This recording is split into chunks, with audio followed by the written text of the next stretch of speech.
오늘 이야기는 정말 기묘한 선물에서 시작해.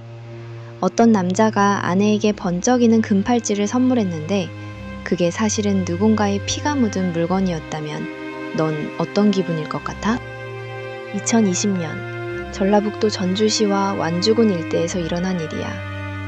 한 평범한 여성이 감쪽같이 사라졌고 이내 그녀의 싸늘한 흔적만이 남겨졌어. 그런데 이 사건을 조사하던 형사들은 더 큰 충격에 빠지고 말았어. 며칠 뒤 또 다른 여성이 같은 방식으로 사라졌거든. 두 건의 실종 사건은 전주 지역을 공포에 떨게 만들었어. 피해 여성들의 공통점은 딱 하나.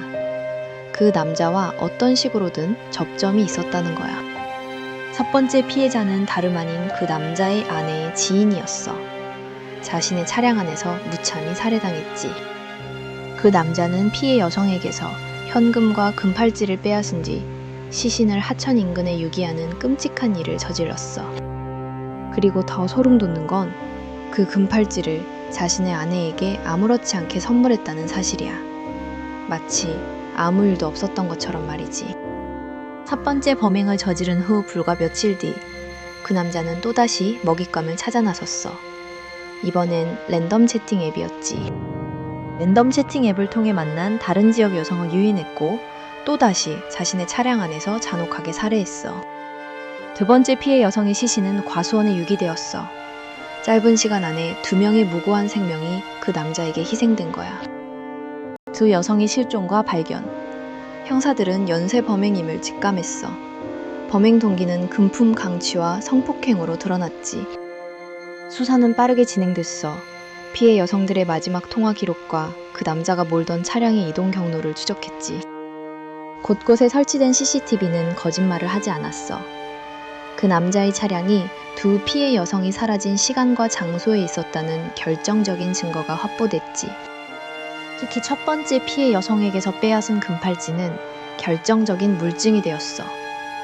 아내에게 준 그 선물이 말이야. 그 남자는 결국 체포됐어. 하지만 그는 약물 복용으로 인한 심신미약을 주장하며 책임을 회피하려고 했지. 하지만 그의 주장은 법정에서 인정되지 않았어.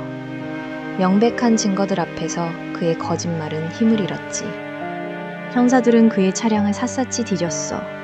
시트를 뜯어내고 문틈까지 살펴보며 작은 흔적 하나 놓치지 않으려 했지. 보이지 않는 곳에 숨겨진 진실을 찾기 위한 끈질긴 노력이 이어졌고 결국 차량에서 발견된 흔적들은 그의 범행을 입증하는 데 결정적인 역할을 했어. 그 남자의 잔혹하고 이중적인 모습은 모두에게 충격을 안겨줬어. 겉으로는 평범한 사람처럼 보였지만 속으로는 악마를 품고 있었던 거지. 단순한 금품 강취를 넘어 인간의 존엄성을 짓밟는 성폭행까지 저지른 그의 범행은 사회 전체에 큰 분노를 일으켰어. 길고 긴 재판이 이어졌어. 수많은 증거와 증언들이 그 남자의 죄를 명백히 밝혀냈지. 그는 마지막까지 심신미약을 주장하며 선처를 호소했지만 법정은 단호했어. 그 어떤 변명도 통하지 않았지. 그리고 마침내 대법원은 그에게 무기징역을 확정했어. 2명의 여성에게 저지른 잔혹한 범죄에 대한 법의 가장 무거운 심판이었지. 그 남자는 아직 형을 집행받지 않았지만 그의 죄는 영원히 기록될 거야. 두 피해 여성과 그 가족들에게 남긴 상처는 치유될 수 없겠지. 이 사건은 우리가 사는 세상의 어두운 이면을 다시 한번 보여줬어. 아무렇지 않은 평범함 속에 숨겨진 끔찍한 진실들 말이야. 경찰의 끈질긴 추적과 과학적인 수사 기법 덕분에 그는 결국 붙잡힐 수 있었어. 통화 기록과 CCTV가 없었다면 어땠을까? 그 남자의 범행은 단순한 우발적인 사건이 아니었어. 금품을 강취하고 성폭행을 저지르려는 계획적인 악마의 행동이었지. 그 어떤 거짓말도, 그 어떤 단명도 법의 정의 앞에서는 무릎을 꿇을 수밖에 없었어. 그게 바로 이 사건이 우리에게 주는 교훈이야.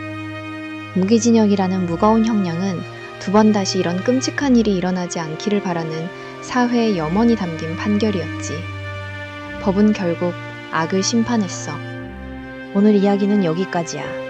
이 끔찍한 사건을 잊지 않고 다시는 이런 비극이 없도록 우리 모두 경각심을 가지자고. 다음번에도 더 소름 돋는 이야기로 찾아올게. 구독과 좋아요 잊지 마.